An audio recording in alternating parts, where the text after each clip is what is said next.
महंत सिद्धेश्वर आनंदजी महाराज यांनी आता प्रचारात आघाडी घेतली आहे।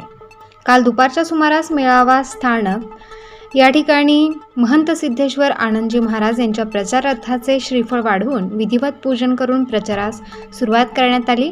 याप्रसंगी श्री श्री 1008 महंत श्री सोमेश्वर आनंदजी महाराज उपस्थित होते।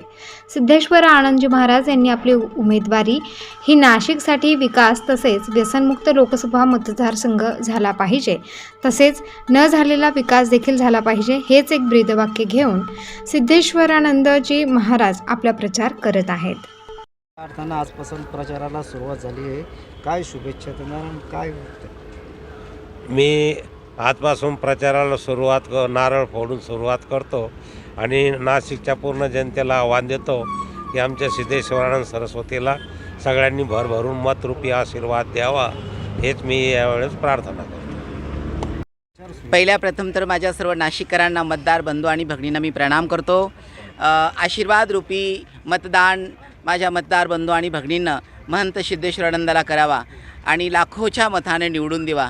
आणि खरंच एक आपण म्हणता ना प्रगतीचं किंवा नव्या विचाराचं युग कम्प्युटर महाराजांची निशाणी आहे, अनुक्रमांक 28 आहे। तर नाशिककरांनी भरभरून एका संन्याशाला मतदान करावं आणि नाशिककरांच्या सेवेचा चान्स द्यावा, अशी नाशिक मतदारसंघातून सगळ्यांना विनंती करतो आणि सर्वांचा प्रणाम पण करतो।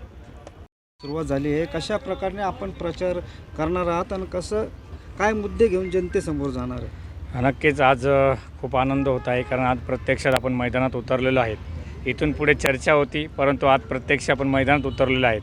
तर जे काही नाशिक शहराला गेल्या अनेक वर्षापासूनचं विकासापासूनचं जो काही आपण नाशिक शहर वंचित राहिलेलं आहे, तर ते वंचित शहराला आपल्याला विकासाच्या मार्गाकडे कसं नेता येईल या दृष्टिकोनातून आपण पुढे येत आहोत। तर आपल्याला माहिती सगळेच मुद्दे आहे, रोजगार असतील, आरोग्य असेल, शिक्षण असेल, शेतकऱ्यांचे असंख्य प्रश्न आहेत, व्यापाऱ्यांचे प्रश्न आहे, कामगारांचे प्रश्न आहे। या सगळ्या प्रश्नांवर वाचा फोडण्यासाठी आपल्याला सर्व नाशिककर बंधू भगिनींना एकच विनंती करतो की आपल्या जसं स्वामीजींनी सांगितलं की मतदानाच्या आशीर्वाद रूपी त्यांनी आपल्याला मतदान करावं आणि भरभरून मतदान करून त्यांनी संसदेमध्ये पाठवून त्यांच्या आवाजाच्या माध्यमातून आपण त्यांच्या समस्या सोडवाव्या। महाराज एकदम कमी दिवस राहिले, 11 दिवसाचा कालावधी फार कमी आहे। कशा पद्धतीने प्रचार यंत्रणा आपण कार्यान्वित करणार आहे आणि लोक जनतेपर्यंत कसं पोहोचावं कमी दिवसामध्ये? नक्कीच आपल्याला माहिती आहे की जे काही प्रशासकीय माध्यमातून जो काही उशीर झाला आणि प्रत्यक्षात आपल्याला आजपासून आता प्रचाराला सुरुवात करता येते, तर नक्कीच आपल्याला माहिती आहे वेगवेगळे माध्यम आहे, सोशल मीडिया आहे, न्यूजपेपर आहे, तुमच्या माध्यमातून TV प्रिंट मीडिया असेल, या सगळ्यांच्या माध्यमातून आपण जनतेसमोर जात आहोत आणि जनतेला आव्हान करत आहोत की नाशिक हे सुसंस्कृत शहर आहे, सुशिक्षित शहर म्हणून ओळखलं जातं आणि एक कुंभाची भूमी, देवभूमी म्हणून ओळखलं जातं। परंतु नाशिकला सध्याची परिस्थिती बघता कायदा सुव्यवस्था निर्माण झालेला आहे, त्यावर कोणी लोकप्रतिनिधी असेल किंवा नेते असेल ते बोलायला तयार नाही।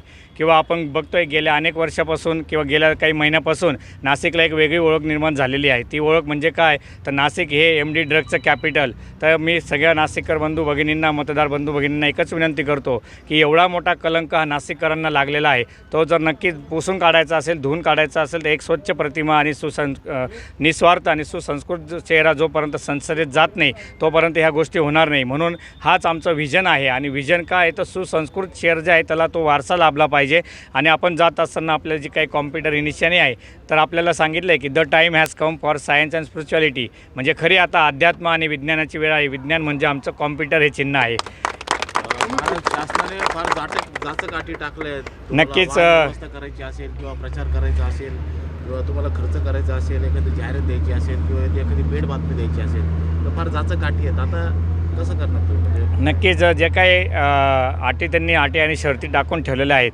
आपण तर त्या अटी शर्तीचं पालन करून तिथपर्यंत पोहोचण्याचा प्रयत्न करतो आहेत। परंतु आमची जी काही टीम आहे, कोर कमिटीची टीम, ती सगळं बघते आहे आणि आम्हाला असं वाटत नाही का कुठल्याही पद्धतीचा आम्हाला काही प्रॉब्लेम निर्माण होत आहे। आता आपण थोड्या वेळपूर्वी भुजबळ साहेबांची भेट घेतली, काय भुजबळ साहेबांनी काही आश्वासन दिलं आपलं? नक्कीच भुजबळ साहेबांनी आम्हाला म्हणजे खूप चांगलं असं संभाषण आमचं त्यांच्याशी झालं।